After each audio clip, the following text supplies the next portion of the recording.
नमस्कार दोस्तों, स्वागत है आपका डिफेंस खबर चैनल पर। तो दोस्तों, भारत एक ऐसा कारनामा करने जा रहा है जिसे सुनकर चीनी सेना को एक तगड़ा झटका लगने वाला है। स्क्रीन पर आप आर्टिकल देख सकते हैं जिसमें इन्होंने बताया है कि भारत ने 3 से लेकर 14 मार्च तक नोटम वार्निंग जारी कर दी है और ये नोटम बंगाल की खाड़ी में जारी किया गया है। और अगर आप में से कुछ लोग नोटम वार्निंग के बारे में नहीं जानते तो शॉर्ट फॉर्म में मैं आपको इतना बता देता हूं कि ये वार्निंग बेसिकली सभी हवाई पायलट्स के लिए जारी की जाती है, जिसका मतलब होता है कि जिन तारीखों में नोटम जारी किया गया है उन तारीखों में आप नोटम क्षेत्र के भीतर किसी भी तरह का फ्लाइंग ऑब्जेक्ट, एरोप्लेन व हेलीकॉप्टर, मतलब किसी भी तरह का फ्लाइंग ऑब्जेक्ट नोटम जारी किए गए क्षेत्र में प्रवेश नहीं करा सकते हैं। अब ये तो बात हो गई नोटम वार्निंग की, पर अब बात कर लेते हैं कि ये नोटम भारत ने जारी क्यों की है। तो दोस्तों, खबर कुछ ऐसी है कि भारत एक ऐसी खतरनाक मिसाइल का टेस्ट करने जा रहा है जिसकी रेंज तो मात्र 300 किलोमीटर ही होगी, पर जो इस मिसाइल की खूबी है ना, उसे आप सुनकर खुशी से झूम उठोगे। तो बताया जा रहा है कि ये मिसाइल रुद्रम मिसाइल का अपग्रेडेड वर्जन होने जा रहा है और ये मिसाइल दुश्मन की रीढ़ की हड्डी यानी एयर डिफेंस सिस्टम को पूरी तरह से बर्बाद कर देने में सक्षम है।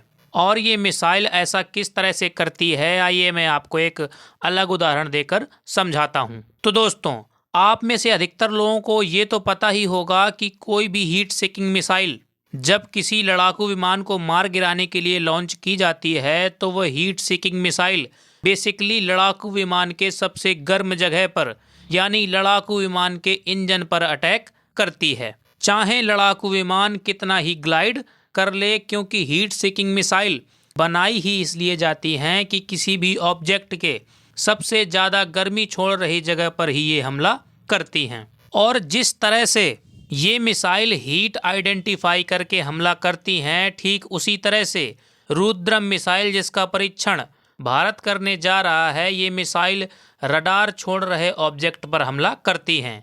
और कोई भी एयर डिफेंस सिस्टम हो, वो जब अपने रडार हवा में लगातार भेजता रहता है तभी उन रडार की मदद से वो लड़ाकू विमान के हवा में होने की पुष्टि करता है, तब जाकर air defence system missile launch कर पाता है लड़ाकू विमान को गिराने के लिए। पर आप सोच कर देखिए, अगर भारत चीन के एयर डिफेंस सिस्टम ही उड़ा दे तो क्या हवा में किसी भी ऑब्जेक्ट को चीन नीचे गिरा पाएगा? तो इसका जवाब है बिल्कुल नहीं। उदाहरण के लिए आप S-400 को ही ले लीजिए, जिसमें मिसाइल लॉन्च करने से पहले जब रडार किसी ऑब्जेक्ट के हवा में होने की पुष्टि कर देता है तभी मिसाइल लॉन्च हो पाती हैं, जिससे ये तो साफ जाहिर है कि बिना रडार के कोई भी एयर डिफेंस सिस्टम सिर्फ एक पुतला ही है। फिर आप चाहें उस देश में कितना भी घटिया लड़ाकू विमान घुसा दो, वो देश कुछ भी नहीं कर पाएगा। और रुद्रम ट्रू मिसाइल सभी तरह के रडार छोड़ रहे ऑब्जेक्ट्स को 5.5 मैक यानी हाइपरसोनिक रफ्तार से ग्लाइड करते हुए आसानी से निशाना बनाने में कैपेबल होगी। हालांकि फिलहाल अभी इस परीक्षण की पुष्टि ऑफिशियली तो नहीं हुई है, पर जैसे ही कोई ऑफिशियली बयान सामने आता है तो मैं आपको वीडियो के माध्यम से सूचित कर दूंगा। अभी के लिए इतना ही। जय हिंद, वंदे मातरम।